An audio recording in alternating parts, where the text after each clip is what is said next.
Dengue নিয়ে আতঙ্ক বাড়ছে সারা দেশে।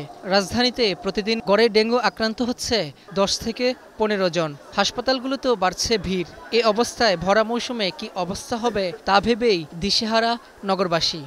সিটি কর্পোরেশন ওষুধ দেয় কীরকম? সিটি কর্পোরেশন ওষুধ দেয় ধরেন বাসায় বাসায় দেয় না, রাস্তায় রাস্তায় একটু ছিড়াই দেওয়া গেল গা। একটু নোংরা ঠায় মশা ধরে, এত মশা বাড়ে, মানুষের জ্বরে যে অসুখে যে ওষুধ খাইতে না, সরকার ওষুধ দেয় না।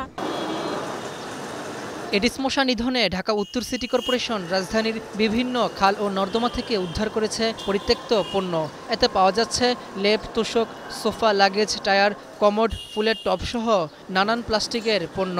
মূলত এই কারণে পানি প্রবাহ নষ্ট হচ্ছে, সৃষ্টি হচ্ছে জলাবদ্ধতা, তৈরি হচ্ছে এডিস মশার লার্ভা। পরিত্যক্ত এই পণ্যগুলো প্রদর্শন করে মানুষকে সচেতন করছে সিটি কর্পোরেশন। ঢাকার 2 সিটি কর্পোরেশন বলছে 21 মে ঢাকার সকল সরকারি, বেসরকারি ও ব্যক্তি মালিকানাধীন ভবনগুলোতে ডেঙ্গু প্রতিরোধে চিরুনি অভিযান পরিচালনা করা হবে। কোথাও মশার লার্ভা পেলেই নেওয়া হবে ব্যবস্থা। পুলিশ যেরকম চোর ধরতে পারলে চোরকে জেল হাজতে দেয়, আমরা কিন্তু ফাইনের বন্দোবস্ত করছি। কিন্তু আমরা আমাদের এনফোর্সমেন্ট আমরা চালিয়ে যাব, এবং আমি যেটা বলতে চাই, আমরা ধরা যদি পড়ে তাই কিন্তু আইনের আওতায় আমরা নিয়ে যাব। এদিকে স্বাস্থ্য অধিদপ্তর থেকে দেয়া দক্ষিণ সিটি কর্পোরেশনের ডেঙ্গু রোগীর সংখ্যা অসম্পূর্ণ ও বিভ্রান্তিকর বলে দাবি করেন মেয়র।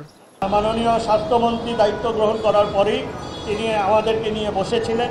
আমরা এই বিষয়টি পরিষ্কার করেছি যে আমাদেরকে যে তথ্য দেয়া হয়, এই তথ্যের মধ্যে সুষ্ঠু বা পরিপূর্ণ তথ্য আমরা অনেক সময়, বেশিরভাগ সময় পাই না, যার কারণে আমাদেরকে অনেক কষ্ট করতে হয় সেখান থেকে নির্দিষ্ট ঢাকার দক্ষিণ সিটি কর্পোরেশন এলাকার ঠিকানাগুলো, রোগীর ঠিকানাগুলো শনাক্ত করতে।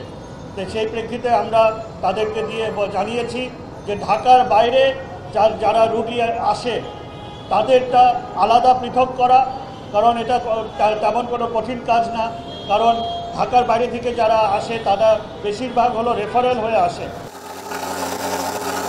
ডেঙ্গুর প্রভাব থেকে নগরবাসীকে মুক্তি দিতে নানা উদ্যোগ রয়েছে 2 সিটি কর্পোরেশনের। তবুও ডেঙ্গু থেকে মুক্তি মেলেনি। তাই বর্ষার আগে ডেঙ্গু প্রতিরোধে কার্যকর পদক্ষেপ নিতে সিটি কর্পোরেশনের প্রতি আহ্বান নগরবাসীর। রাব্বি হোসেন, এখন, ঢাকা। ওয়ালটন ফ্রিজ কিনে অনেকের মতো আপনিও হয়ে যেতে পারেন মিলেনিয়াল। সেরা পণ্যের সেরা অফার।